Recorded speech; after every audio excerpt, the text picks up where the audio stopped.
Giorno di lutto oggi per la comunità cattolica che ieri ha rievocato i tragici momenti della morte di Gesù in croce. Tutto in attesa del giorno della domenica, quando il Cristo risorgerà dai morti. Ieri sera a Favara, al Calvario, dopo l'omelia di Don Marco Damanti, c'è stata, a cura della confraternita della Santa Croce del Calvario, la deposizione della statua di Gesù dalla croce nella teca di vetro. A seguire la processione, con al seguito anche l'immagine della Madonna addolorata.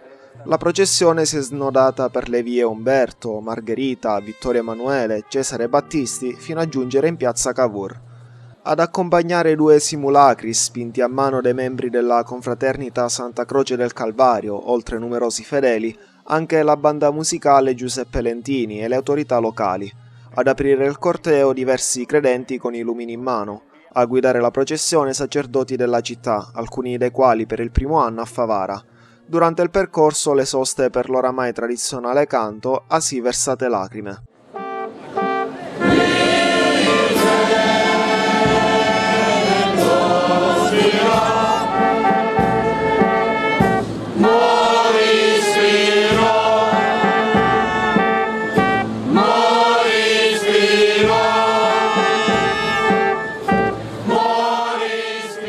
Come ogni anno, la giornata del Venerdì Santo a Favara è molto sentita dalla popolazione, a cominciare dal mattino con la Via Crucis e la Crocifissione e poi la sera con la processione dell'urna con dentro il Cristo morto e la Spartenza.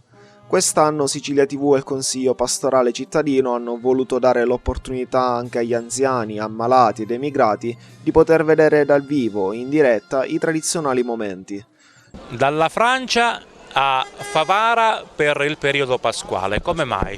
Perché Favara mi piace, ho molti amici, molta gente simpatica, la trovo simpatica, accogliente, insomma tutto qua, voglio dire, mi piace venire qua apposta.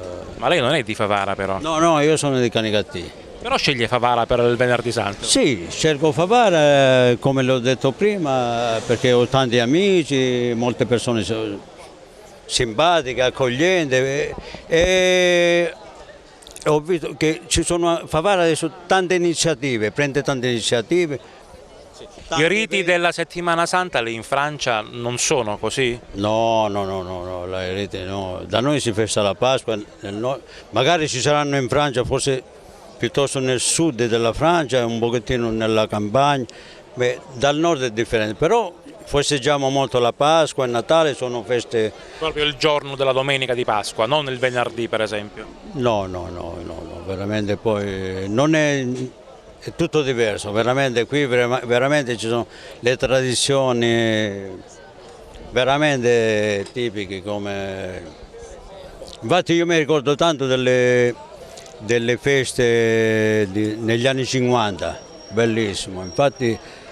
Perché siccome io mi aggiorno sempre via internet e a volte vedo tanti filmini, veramente a me mi ricorda la mia fanciullezza quando ero bambino, veramente magnifico. Nella giornata di ieri due le dirette fatte, una alla mattina e l'altra alla sera, terminata a tarda ora.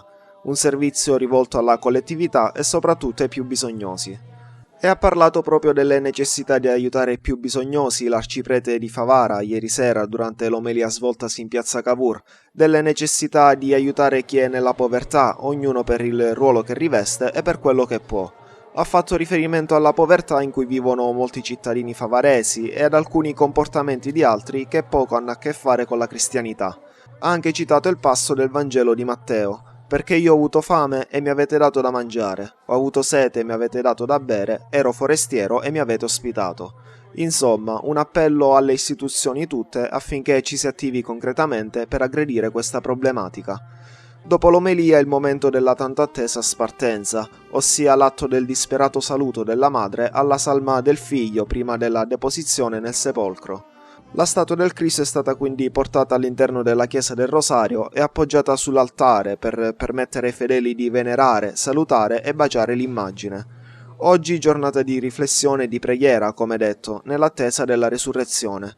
In tutte le chiese parrocchiali è possibile confessarsi in attesa della funzione della veglia pasquale che avrà inizio in tutte le chiese alle ore 23.